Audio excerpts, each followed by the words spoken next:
Our Father in heaven, holy and true your name. Greetings in the name of Christ. My name is Garis. I'm one of the pastors here at St. Philip Presbyterian Church in Hurst, Texas. Do you sense that God is present to us? Not far off, but truly with us in all circumstances of life? Do you believe that God listens to our prayers and is a source of every good and perfect gift? Well, if you think of God in this way, then you would agree with the writer of the letter of James.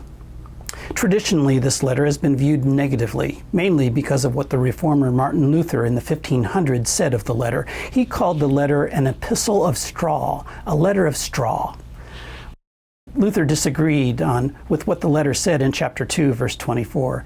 You see that a person is justified by works and not by faith alone. Luther believed that this contradicted what Paul wrote in Galatians chapter 2, verse 16. A person is justified not by the works of the law, but through faith in Jesus Christ. More recent biblical scholars have viewed this letter of James in a more positive way. Because when we really look at these words in the context of both Paul and James, we read that they're not really talking about the same thing.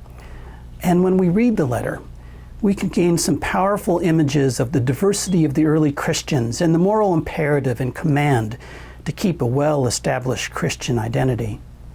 I'm wrestling this week with the words in chapter 1. It's verses 17 through 27. In these verses, we read that God is the subject 8 times. God is the one we read who is not remote or an old age concept. God is real and even defines reality. But the words that may get us all thinking is what the writer talks about when he talks about religion or the religious. In verse 27, religion that is pure and undefiled before God the Father is this: to care for the orphans, the widows in distress, and to keep oneself unstained by the world. Now, these words before the passage really challenge our priorities. And what we read in this passage is, what is our priorities that reflect our lives today? Come and hear more about this passage in James and how it has pinned me down and how the words in this letter can help us in our Christian identity. This Sunday, we worship together in one service at 10 o'clock in our sanctuary right here at St. Philip in Hurst. Remember, you can always listen to the sermons online at stphil.org.